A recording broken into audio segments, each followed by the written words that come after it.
एक बूढ़े भिखारी, अनोखी कहानी। Short emotional story. हिंदी। कहानियां नई नई सीख देती है। बच्चों में अगर अच्छे अच्छे संस्कार सींचने हो तो कहानियां सबसे अच्छा जरिया बन सकती हैं। आज की कहानी आपको थोड़ा भावुक कर सकती है, क्योंकि आज आप एक इमोशनल कहानी आपके साथ साझा कर रहा हूं। हाँ, इमोशनल करने के साथ एक बहुमूल्य बोध भी आप इस कहानी से सीख सकते हैं, इसलिए इसे पूरी जरूर पढ़िएगा। हर दिन एक भिखारी दरवाजे के पास आकर भीख मांगता था, और घर का मालिक हमेशा घर के बाहर आते ही उसे देखकर फिर जाया करता। कई बार उसके लिए गालियां भी बकता। वो कहता, तू जिंदा ही क्यों है? पूरी जिंदगी ऐसे ही भीख मांगेगा क्या? धरती का बोझ क्यों बना बैठा है? और कभी-कभी उस भिखारी को गुस्से में वह धक्का भी मार दिया करता। इतना कुछ हो जाने के बावजूद अधिकारी के मुंह से सिर्फ यही निकलता कि भगवान भगवान तुम्हारे पापों को माफ करे। इतना कुछ हो जाने के बावजूद अधिकारी के मुंह से सिर्फ यही निकलता कि भगवान भगवान तुम्हारे पापों को माफ करे। भिखारी वहां से चला गया। सेठ सोच में पड़ गए। भिखारी को पत्थर मारा, फिर भी उसने सिर्फ प्रार्थना की। सेठ का गुस्सा शांत हुआ। शेर का मन शांत हुआ भिखारी का रहस्य जानने के लिए।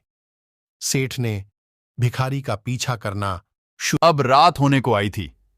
भिखारी अपने घर जाने के लिए लौटा।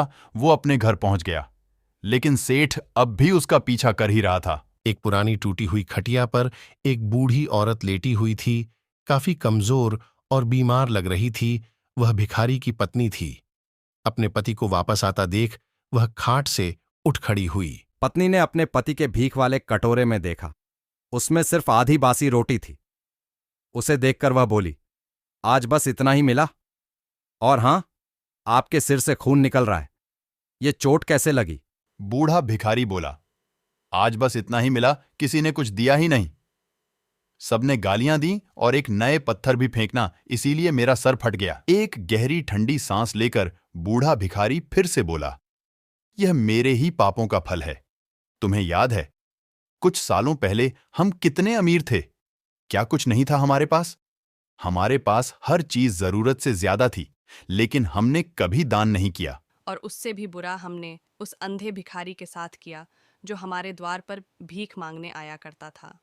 बूढ़ी पत्नी की आंखों में आंसू आ गए। वह बोली, हाँ, हम उस बेचारे अंधे के साथ बहुत बुरा करते थे। उसका अपमान करते थे। उसे खाने के लिए रोटी की जगह कागज दिया करते। उसका मजाक उड़ाया करते और कभी कभी मारा भी करते। मैंने कभी उसको रास्ता नहीं दिखाए। एक बार मैंने उसके मुंह पर मिट्टी भी फेंकी थी, और वह हमेशा दुखी होकर यही कहता कि भगवान तुम्हें तुम्हारे किए की सजा देगा। भगवान तुम्हारे पापों की सजा जरूर देगा। उसका श्राप सच हुआ और हम इस दुख भरी जिंदगी में आ गए। भिखारी बोला, हाँ, उसका श्राप सच हुआ, इसलिए मैं किसी को बददुआ नहीं देता। चाहे कोई मेरे साथ कैसा भी बर्ताव करे, मैं हमेशा उसके लिए प्रार्थना करता हूँ। मैं नहीं चाहता कि कोई भी हमारे जैसे जिंदगी का अनुभव करे, किसी को भी हमारे जैसे दुखों का सामना करना पड़े। वो नहीं जानते कि वह कितना बड़ा पाप कर रहे हैं, इसलिए अनजाने में हुए पाप की ऐसी सजा किसी को भी मिले मैं नहीं चाहता। सेठ वहीं पर छुपकर यह सारी बातें सुन रहा था। अब उसे सब कुछ समझ में आ गया था। भिखारी और उसकी पत्नी ने वह आधी रोटी मिल बांट कर खाएं और भगवान को धन्यवाद बोलकर सो गए। अगले दिन बड़ा भिखारी फिर से भीख मांगने गया। सेठ के घर के पास जाते हैं। सेठ ने पहले से गरम रोटी या उसके लिए निकाल कर रखी थी। उसे देते हुए सेठ विनम्रता से बोला, माफ कर दीजिए बाबा, उसे बहुत बड़ी गलती हो गई। बूढ़ा भिखारी बोला, भगवान तेरा भला करे। इतना कहकर वह आगे निकल गया। इस कहानी से जो सीख लेने लायक है वह बड़ी ही सिंपल है कि आदमी चाहे किसी के बारे में बुरा कहे या भला करे, लेकिन भगवान सिर्फ कर्म के हिसाब से उसको फल देता है। क्या हुआ अगर भगवान नहीं दिखता है, लेकिन यह बात बिल्कुल सच है, उसके खाते में सबका हिसाब बहुत बहुत पक्का होता है। इसलिए जब किसी के लिए कुछ भी करो तो अच्छा ही करो।